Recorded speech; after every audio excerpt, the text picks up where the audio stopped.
You pick up the briefcase. You're comforted by the weight of the paper inside.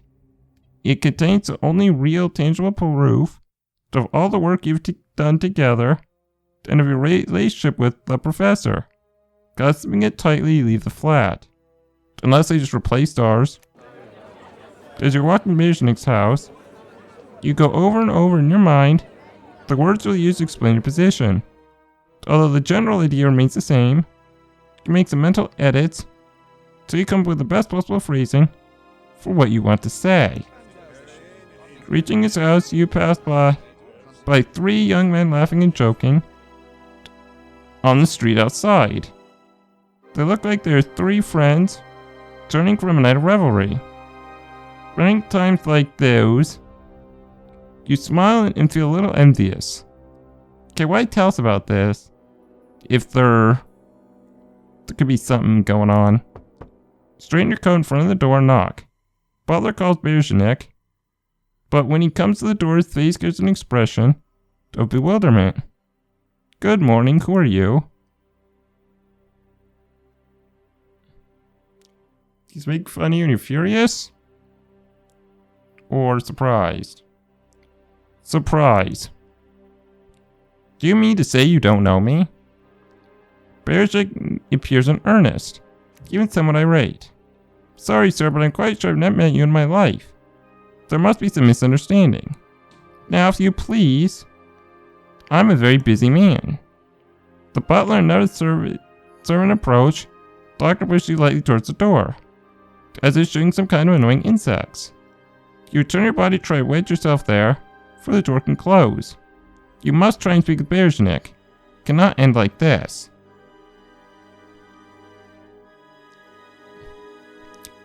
Alright. Try and explain yourself calmly.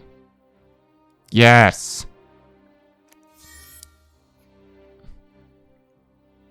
That's why you save your points. Because I would have put that in medicine.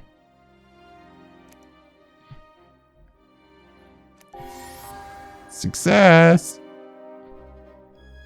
Zanzibar contacted you months ago to tell you about a terrible epidemic spreading in Zanzibar. Bereznik looks at you. You recount the whole story of your meeting and collaboration together with words chosen carefully, but also hastily.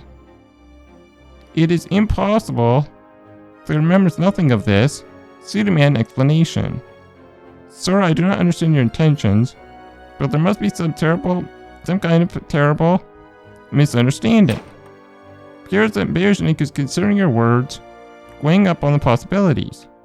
But then he comes to some sort of decision, and he shakes his head, then asks you to leave and close the door behind you. You stare at the closed door. You realize that it would be pointless to insist and knock again. If Bereznik has answers, you certainly won't get them through force. Yet he's clearly hiding something. You recognize in him a fellow seeker of the truth, so you know he isn't just in for the money or the fame. Maybe Bereznik is being controlled by someone. Or perhaps you really are losing your mind. Tighten with the briefcase to his chest firmly. No, here are the tangible and unequivocal evidence that you're not going crazy. Perhaps the only proof you have left, in fact. You've been walking lost in thought for some time, when you suddenly catch a movement in the corner of your eye. Turning around, you see the 3 men you had seen outside Bereznik's house. Is it possible that they are following you? You stop at a newspaper stand, pretending to be interested in the papers, to gauge the reaction. They also stop nearby, and once you start walking again, they do too. This can be no coincidence. Over the months you spent working with Bereznik, you have had ample opportunity to get to know your way around Delft. Now you decide to use this knowledge to your advantage. You will try and lose them, or else lead them to a place where you can confront them more easily. We do have observation skills. A map? See what? Okay. It's unexpected. 1 against 3 wouldn't stand a chance. Better run away as long as you can. Face your pursuers, you know how to defend yourself, even when outnumbered. I don't think we are. Let's try and get out of the way. There's no doubt that 3 youths are following you, and what's more, they seem to be becoming more daring. They're getting closer by degrees as you walk. You have to do something. You are alone and there are 3 of them. So you decide the confrontation is not your best option. Just ahead, there's a narrow alleyway. You take it, pick up your pace to a run, and then turn at the first road that crosses it.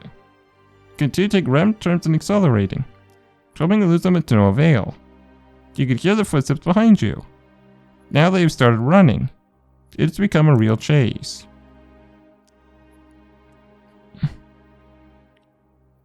Lose them in the center, go to suburbs. The center because there's more people. You continue the same straight train and lose them in the narrow, dominant streets of the city center. Yet every time you turn around to see where they are seen closer. Your breathing is becoming labored. Perhaps this wasn't the best strategy after all. If you notice something soon, they will catch up with you. I can't do agility.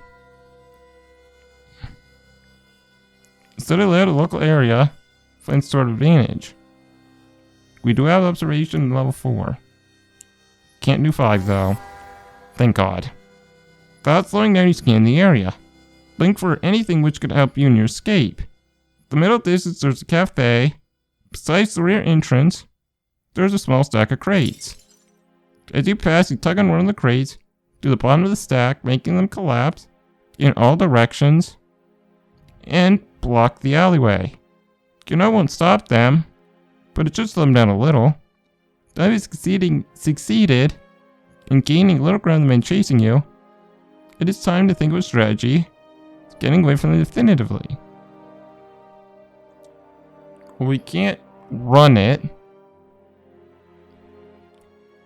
I can look for the police station, cathedral. Police station seems right. You head for the police station after a few streets, see the building right up before you.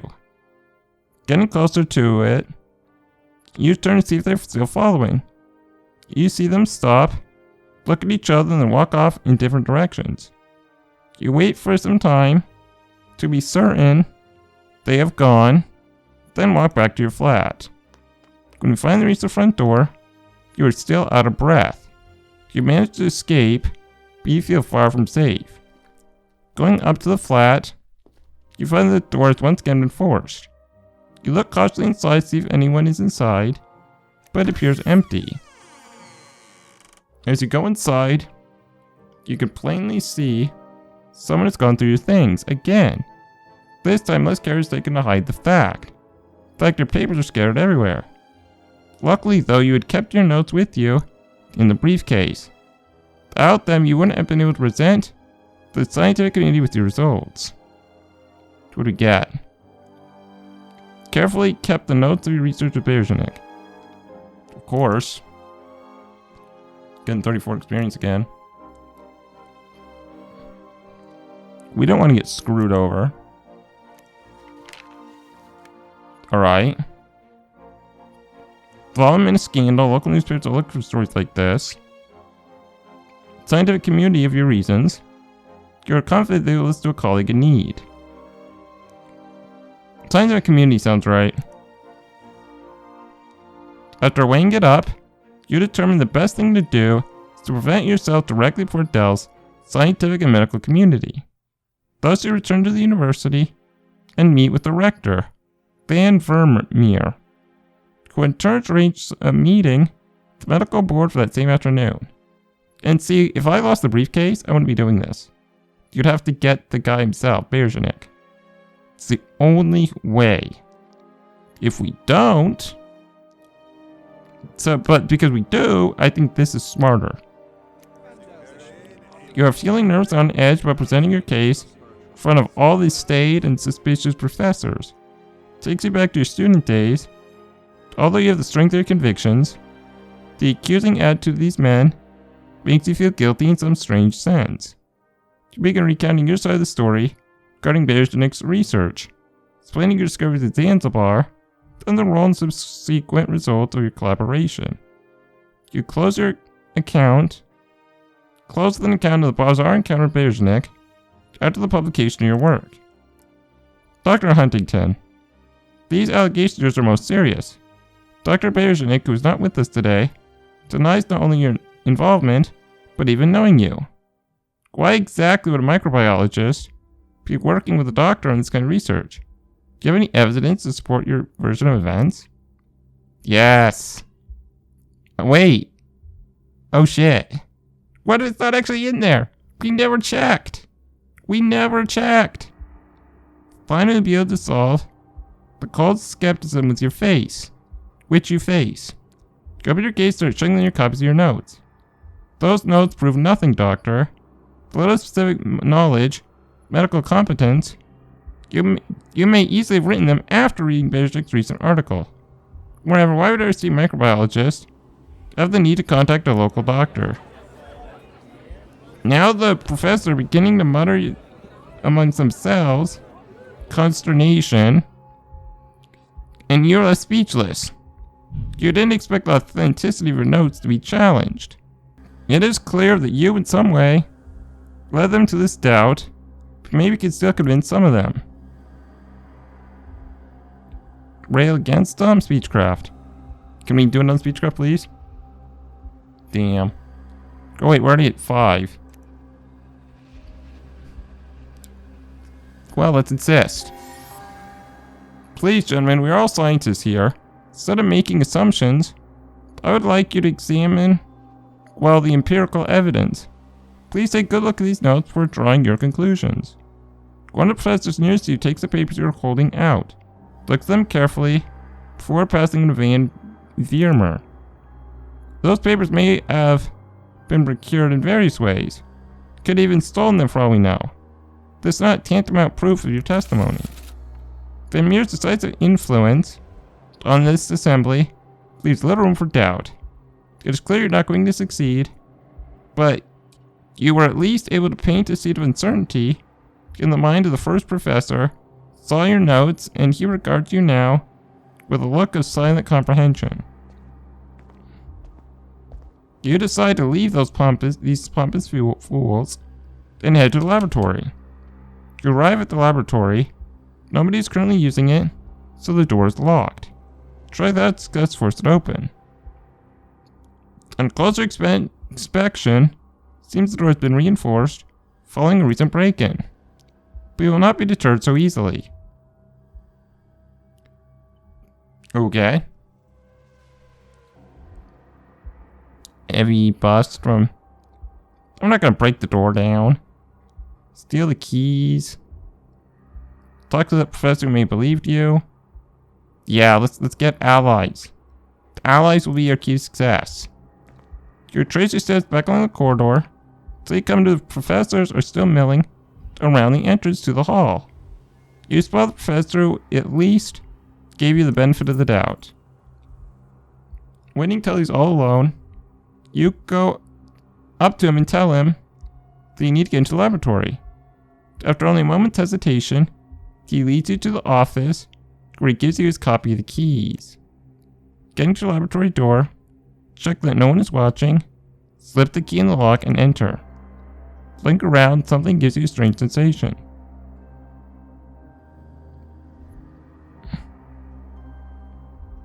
Observation, can I increase my observation?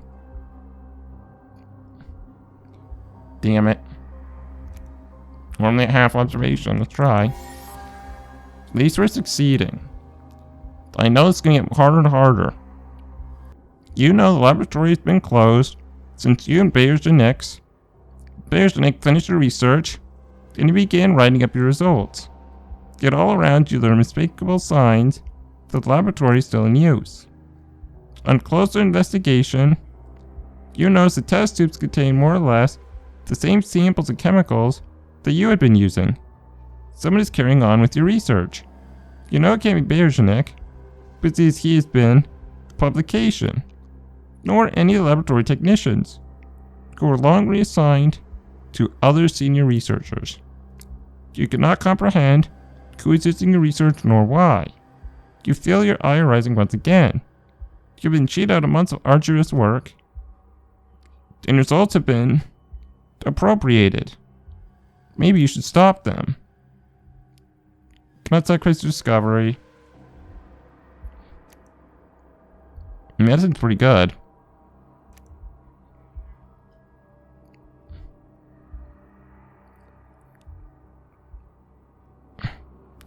But we get caught.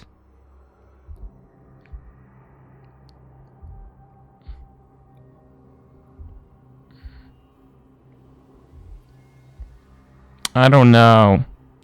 That might be a mistake. I feel like that's a mistake. That's a mistake. I'm not going to do that.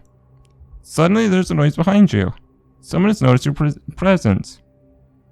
Two large burly men, perhaps from campus security, grab you and unceremoniously throw you out of the main entrance. The rector is waiting for you there. See what I mean? If we destroyed the laboratory, campus security would have, we've gotten in real trouble, essentially. Dr. Huntington, I must inform you that if you ever dare to show your face here again, you will not even be able to set a foot inside. You are walking away from the university without turning once. You know full well that your connection with this place is over forever. Now you must think of an alternative strategy. I should really end it, but I'm going to keep going. This is a good... this story's really engaging. So now we're going to go talk to the guy again. You have made inquiries, and now you have an appointment at the Grotte Markt, the market square, with a group of journalists. You decide the best solution is to put the whole situation to the public domain, even at the risk of creating scandal. There are only 5 journalists present, and they give you looks which betray their different approaches. 2 of them seem curious, the others are very skeptical. You recount the facts of the case, and you can see that for many of them the story, albeit true, seems unappealing. Do you have any evidence? I'm not going against those professors without something solid. They would have us for breakfast. You pick up and open your briefcase, without saying a word, began to pass your papers around the journalists. Suddenly they are all smiles. Even the skeptics appear to have warmed to the news. It looks like good stuff. I don't understand any of it though. Might as well be hieroglyphics. And for all we know, you could have stolen them from Berezhnik. His last words you again see change in journalists' attitudes. Even those who initially seem curious appear doubtful, perhaps even frightened. Something, however, keeps your eyes on them as they walk off. Particularly, something in the comportment of the journalist who so rudely challenged you. Yeah, do that for sure. There's something odd about his attitude. At one point, he turns to look at you and smiles, doing a gesture with his hand to indicate that you are crazy. His mouth is laughing, but his eyes are not. Rather, they are watching you carefully. You're suddenly aware there's something military-like about his bearing. He definitely doesn't carry himself like a journalist. As an ex-soldier yourself, you recognize when someone is pretending to be civilian. Seems he could not make any progress whatsoever, either here nor from public opinion in general. It'll take a while before the consequences of what you and Berezhnik discovered become known to the public. And you obviously can't wait around for something like that to happen. You are disappointed and angry. You have been mocked and ridiculed. How can you possibly put up with such a situation? With this thought in your mind, you leave the market square.